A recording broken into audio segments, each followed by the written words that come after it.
আহা, কত রকমের খেলা চলতেছে এখন বাংলাদেশে। শেখ হাসিনা তো ভালো না, একজন ফ্যাসিস্ট ছিল। উনি চলে গেছেন, উনাকে বিতাড়িত করেছেন বা আমরা বিতাড়িত করেছি। কিন্তু এখন বর্তমানে কি চলতেছে বাংলাদেশে? এখন বাংলাদেশে কি চলতেছে? রাস্তাঘাটে মানুষ বাইর হইতে প্রচুর ভয় পায়। মানুষকে মব সৃষ্টি করে মানুষকে লুট করে নিচ্ছে, মানুষকে হত্যা করা হচ্ছে। কি হচ্ছে এখন বাংলাদেশে? আপনারাই বলেন, আগে ভালো ছিল না এখন ভালো?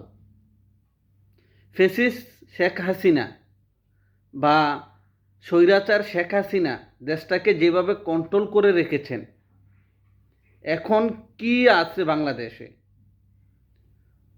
কারো প্রতি কারো মায়া নাই, আইন শৃঙ্খলা বাহিনী কোনো কাজ করতেছে না, আইনের কোনো শাসন নাই।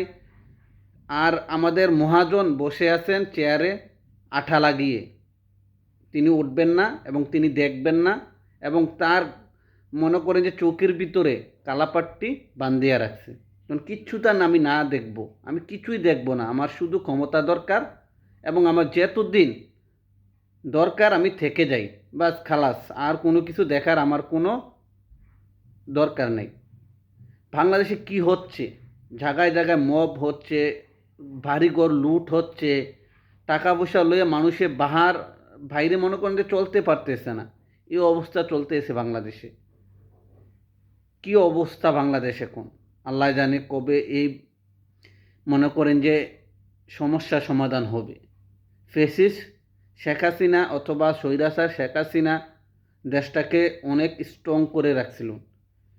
আপনার চারগুল দিয়া আপনার যত কিছু থাকুক, কিন্তু আইন শৃঙ্খলা বাহিনী কাজ করছেন এবং দেশের ভিতরে কোনো নৈরাজ্য হয় নাই। স্ট্রংভাবে তিনি চালিয়েছেন। যারা রাজনীতি করেছেন, রাজনীতিবিদরার সাথে তিনি অন্যায় করেছেন, কিন্তু সাধারণ মানুষের সাথে শেখ হাসিনা কোনো অন্যায় করেন নাই। সাধারণ মানুষের সাথে শেখ হাসিনা খুব ভালো ছিল, কারণ শেখ হাসিনা এখন চলে যাওয়াতে সাধারণ মানুষ আমরা বুঝতে পারতেছি যে শেখ হাসিনা কত স্ট্রং ছিল দেশের জন্য।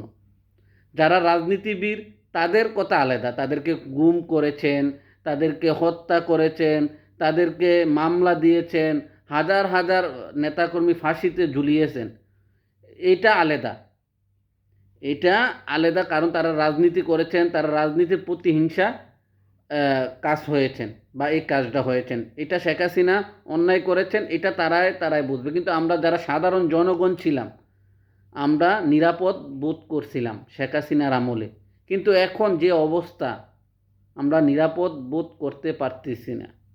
ভালো থাকবেন, সুস্থ থাকবেন। আমার মতে, আমার কথায় যদি একমত হন অবশ্যই কমেন্টে জানিয়ে যাবেন।